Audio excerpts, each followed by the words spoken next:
আসসালামু আলাইকুম আরহামাতুল্লাহি ওয়াবারাকাতুহু। প্রিয় ভাই ও বোনেরা, আজকে আরেকটি গুরুত্বপূর্ণ দোয়া ও আমল নিয়ে আপনাদের সামনে হাজির হয়েছি। প্রিয় ভাই ও বোনেরা, আজকে আমাদের আলোচনার বিষয় হলো কবর জিয়ারত করার নিয়ম কি, সঠিকভাবে কিভাবে কবর জিয়ারত করতে হয়, আর কবর জিয়ারত করতে কি কি দোয়া পড়তে হয়। প্রিয় ভাই ও বোনেরা, নবী করিম সাল্লাল্লাহু আলাইহি সাল্লাম কিভাবে আমাদেরকে কবর জিয়ারত করার জন্য নির্দেশ দিয়েছেন, বলেছেন সে সম্পর্কে। তাই প্রিয় ভাই ও বোনেরা, আমাদের কারো পিতা চলে গেছে কবরে, কারো মাতা চলে গেছে কবরে, কারো পিতা মাতা উভয়ই চলে গেছে কবরে, কারো ভাই চলে গেছে, কারো দাদা চলে গেছে, সকলেরই আত্মীয় স্বজন পাড়া প্রতিবেশী কবরে কেউ না কেউ ঘুমিয়ে আছে। প্রিয় ভাই ও বোনেরা, তো এই কবরের যাত্রীদের জন্য আমরা এই দোয়াগুলি যদি করি, তাহলে আল্লাহ তাআলা বলেছেন যে আল্লাহ তাআলা তাদের কবর আযাবকে মাফ করে দিবেন, যাহা হাদিস থেকে পাওয়া যায়। নবী করিম সাল্লাল্লাহু আলাইহি সাল্লাম বলেছেন যে যখন কোনো ব্যক্তি তার নিকটতম আত্মীয় স্বজন, তার বাবার জন্য, তার মার জন্য কি করে কবরে জিয়ারত করে, আল্লাহ তাআলা সেখন ওই সময় তার কবরে থাকা ব্যক্তিকে আল্লাহ তাআলা জান্নাতের ব্যবস্থা করে দেন, কবরের আযাবকে মাফ করে দেন। আল্লাহ তাআলা তার কবরকে আল্লাহ তাআলা জান্নাতমুখী করে দেন এবং তার কবরকে প্রশস্ত করে হাসরের ময়দান পর্যন্ত করে দেন। সুবহানাল্লাহ। প্রিয় ভাই ও বোনেরা, তো এই দোয়াটি কি, এই আমলটি কি, আমরা কিভাবে নিয়ম পদ্ধতি মেনে এই কবর জিয়ারত করব, সে সম্পর্কে আজকে আমরা জানবো। তাই সকলকেই মনোযোগ সহকারে ভিডিওটি না টেনে সম্পূর্ণ দেখার জন্য আমি অনুরোধ করছি। চলুন শুরু করা যাক। প্রিয় ভাই ও বোনেরা, দেখুন এই কবর জিয়ারত সম্পর্কে যদিও নবী করিম সাল্লাল্লাহু আলাইহি সাল্লাম প্রথমে বলেছিলেন, প্রথম দিকে যে কবর জিয়ারত নিষেধ করেছিলেন এবং পরবর্তীতে এসে সাহাবী কিরামদেরকে বলেছেন যে তোমরা কবর জিয়ারত করো এবং কবর জিয়ারত আমরা কিভাবে করব তাও শিখিয়ে দিয়েছেন। সুবহানাল্লাহ। প্রিয় ভাই ও বোনেরা, নবী করিম সাল্লাল্লাহু আলাইহি সাল্লাম একটি কারণেই প্রথম দিকে কবর জিয়ারতকে নিষেধ করেছিলেন, কেননা পূর্ববর্তী উম্মতরা তারা তাদের আত্মীয় স্বজনদের কবরের পাশে গিয়ে, যারা ইহুদি নাসারা ছিলেন, খ্রিস্টান ছিলেন, তারা কি করতেন, এই কবরের সামনে গিয়ে তারা বিভিন্ন ধরনের আনন্দ উল্লাস করতেন, বিভিন্ন রকমের শিরকি কার্যকলাপ তারা করতেন, যার কারণেই নবী করিম সাল্লাল্লাহু আলাইহি সাল্লাম প্রথম দিকে এই কবর জিয়ারতকে নিষেধ করেছিলেন। কিন্তু পরবর্তীতে এসে নবী করিম সাল্লাল্লাহু আলাইহি সাল্লাম সকল উম্মতদেরকে, সাহাবী কিরামদেরকে শিখিয়ে দিয়েছেন যে তোমরা কবর জিয়ারত করো, তোমরা কবরের পাশে যাও। কেন যাও? বলে কবরের পাশে গেলে আমাদের সকলের অন্তরের মধ্যে একটি ভয় তাকওয়া তৈরি হবে এবং এই কবর জিয়ারতের মাধ্যম দিয়া আমাদের কবরের কথা স্মরণ হবে, মৃত্যুর কথা স্মরণ হবে। এই জন্যই আল্লাহ রাসূল পাক সাল্লাল্লাহু আলাইহি সাল্লাম আমাদেরকে কবর জিয়ারত করার জন্য তাগিদ দিয়েছেন। প্রিয় ভাই ও বোনেরা আমার, তাহলে আসুন আমরা কিভাবে কবর জিয়ারত করব, কিভাবে কবর জিয়ারতের মাধ্যমে আমরা আমাদের নিকটতম, আমরা আমাদের আত্মীয় স্বজন পাড়া প্রতিবেশী তাদের জন্য দোয়া করব। বাজান,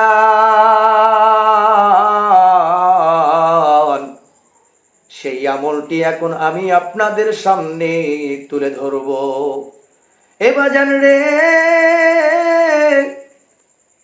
আপনার পিতা যদি কবরে গিয়ে থাকে রে বাজান, আপনার মাতা যদি কবরে গিয়ে থাকে রে বাজান, যদি আপনার পিতা মাতা কেউ বেঁচে না থাকে রে বাজান, এ বাজান আমার, কারো দাদা চলে গেছে কবরের মধ্যে রে বাজান, কারো দাদা নাই, কারো দাদি নাই রে বাজান, কারো আত্মীয় স্বজন পাড়া প্রতিবেশী যে যেখানে কবরস্থ হয়ে আছে রে বাজান, তাদের জন্য যদি আমরা দোয়া করি, তাহলে ওই দোয়াকে আল্লাহ তাআলা কবুল করে নেন। যেহেতু হাদিসের মধ্যে এসেছে, যখন কোনো ব্যক্তি তার আত্মীয় স্বজন নিকটতম ব্যক্তিদের জন্য কবর জিয়ারত করে, তখন আল্লাহ তাআলা তাদের দোয়া ফিরিয়ে দেন না। আল্লাহ তাআলা তাদের দোয়া ফিরিয়ে দেন না। যখন ওই বান্দা বলে ও মাবুদ, আপনি আমার পিতাকে ক্ষমা করে দিন, আপনি আমার মাতাকে ক্ষমা করে দিন, আমার দাদা দাদিকে মাফ করে দিন, আমার নানা নানিকে মাফ করে দিন। ও মাবুদ আল্লাহ, দুনিয়ার জমিন থেকে তারা বিদায় হয়ে আল্লাহ কবরের মাঝে শুয়ে আছে। আল্লাহ মেহেরবানি করে আপনি তাদেরকে ক্ষমা করে দিন। আল্লাহ আল্লাহ আপনি তাদেরকে জান্নাতের মাকাম দান করে দিন। আল্লাহ তাদেরকে মাফ করে দিন। এইভাবে যখন কোনো ব্যক্তি তার আত্মীয় স্বজনদের জন্য দোয়া করে, আল্লাহ তাআলা সঙ্গে সঙ্গে তার দোয়াকে কবুল করে নিয়া ওই কবরস্থ ব্যক্তিকে আল্লাহ তাআলা জান্নাতের মধ্যে স্থান দান করে দেন। সুবহানাল্লাহ। কোন আত্মীয় স্বজন নিকটতম ব্যক্তির জন্য যখন দোয়া করে, কবরের বাসিন্দাদের জন্য দোয়া করে, আল্লাহ তাআলা তার দোয়াকে ফিরিয়ে দেন না। প্রিয় বন্ধুরা আমার, যেহেতু এই হাদিসের মধ্যে এসেছে বলে কবর জিয়ারত করতে হবে আমাদেরকে কিভাবে। প্রিয় ভাইরা আমার, কবর জিয়ারত করতে হবে অবশ্যই আমাদেরকে। অনেক কিছু বিষয় আছে যে বিষয়ের প্রতি আমাদেরকে সচেতন থাকতে হবে রে বাজান। কেননা কবরের মধ্যে যিনি শুয়ে আছে, আমাদের জিয়ারতের মাধ্যম দিয়ে যেন এমন পরিবেশ না সৃষ্টি হয়ে যায়, ওই কবরের আযাব মাফ হওয়া দূরের কথা, বরং ওই কবরের মধ্যে শাস্তির ব্যবস্থা করে দেয় আল্লাহ তাআলা। সুতরাং যে কবরে আমরা জিয়ারত করতে যাব, ওই কবরে আযাব আল্লাহ তাআলা মাফ করে দেন এমন কিছু কার্যক্রম যেটা শরীয়তের রীতিনীতি হিসাবে নবী করিম সাল্লাল্লাহু আলাইহি সাল্লাম শিক্ষা দিয়ে গিয়েছেন, সেইভাবে যদি আপনি আমি দোয়া না করি তাহলে কিন্তু আমাদের বিপরীত হবে। প্রিয় ভাইয়েরা আমার, তাহলে কবরে আমরা কিভাবে জিয়ারত করতে যাব? কবরে জিয়ারত করতে যাব অবশ্যই যেমন হাদিসের মধ্যে এসেছে, নবী করিম সাল্লাল্লাহু আলাইহি সাল্লাম বলেছেন, এই কবর জিয়ারত করার মাধ্যম দিয়া একদল ব্যক্তি তারা নাজাত প্রাপ্ত হবে, একদল ব্যক্তি তারা তাকওয়াকারী হয়ে যাবে, ধর্মভীরু হবে। আবার আরেকদল ব্যক্তিরা যারা কবর জিয়ারত করতে গিয়ে তারা শিরক করে ফেলবে, কবর জিয়ারত করতে গিয়ে তারা মুশরিক হয়ে যাবে, কবর জিয়ারত করতে গিয়ে তারা আল্লাহ থেকে গাফিল হয়ে শয়তানির অনুসরণ করে চলবে। প্রিয় বন্ধুরা আমার, কবর জিয়ারত ভালো একটি জিনিস। বলে কিভাবে ভালো? যে ব্যক্তি কবর জিয়ারত করবে, কবরের পাশে যাবে, কবরের পাশে গেলে তার ভেতরে একটি তাকওয়া তৈরি হয়ে যাবে বাজান। কবরের পাশে গেলে তার মধ্যে ভয় তৈরি হয়ে যাবে বাজান। এই ভয়টা কবরের পাশে গেলে তৈরি হয়ে যাবে। তাই আমাদেরকে কবর জিয়ারত সম্পর্কে বলেছেন নবী করিম সাল্লাল্লাহু আলাইহি ওয়াসাল্লাম। এক হাদিসের মধ্যে উল্লেখ আছে, নবী করিম সাল্লাল্লাহু আলাইহি ওয়াসাল্লামের রওজা মুবারক যারা জিয়ারত করেন, কাল কিয়ামতের দিন নবী করিম সাল্লাল্লাহু আলাইহি ওয়াসাল্লাম তাদেরকে শাফায়াত করে জান্নাতে তাদেরকে নিয়ে যাবে। সুবহানাল্লাহ। এটা নবীজির বিষয় যে নবী করিম সাল্লাল্লাহু আলাইহি ওয়াসাল্লামের রওজা মুবারক জিয়ারত করলে নবী করিম সাল্লাল্লাহু আলাইহি সাল্লাম তাদেরকে কি করবেন? শাফায়াত করবেন। তাহলে আমরা এটার থেকে একটি হাদিস থেকে প্রমাণিত হয় যে কবর জিয়ারত করা জায়েজ, কিন্তু এই কবর জিয়ারত করতে হবে বাজান অবশ্যই আমাদেরকে সঠিক নিয়ম অনুযায়ী।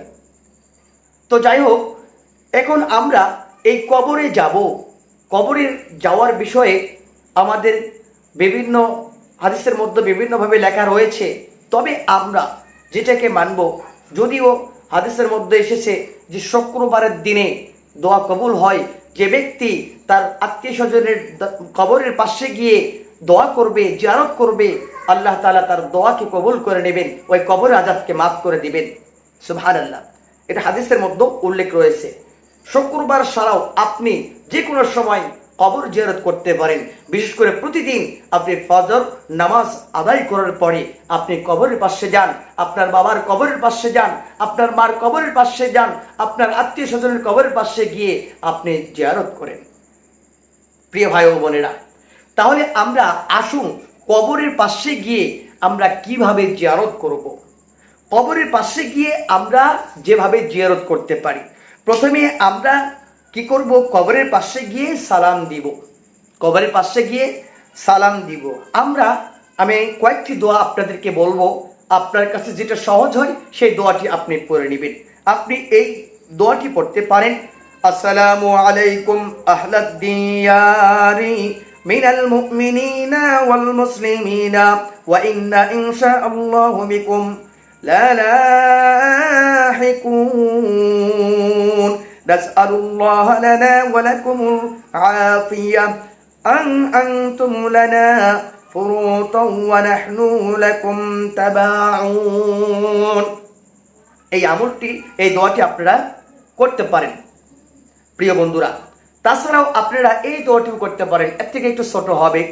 দোয়াটি হলো আসসালামু আলা আহলিদ দিয়ারি মিনাল মুমিনিনা ওয়াল মুসলিমিন ওয়া ইয়ারহামুল্লাহুল মুস্তাকদিমিনা ওয়া মিনাল মুস্তাখিরিন ওয়া ইন্না ইনশাআল্লাহু বিকুম লালাহিকুন। এই দোয়াটি আপনারা পড়তে পারেন। এর প্রথমে কবরের পাশে গিয়েই দাঁড়িয়ে এই দোয়াটি পড়তে হয়।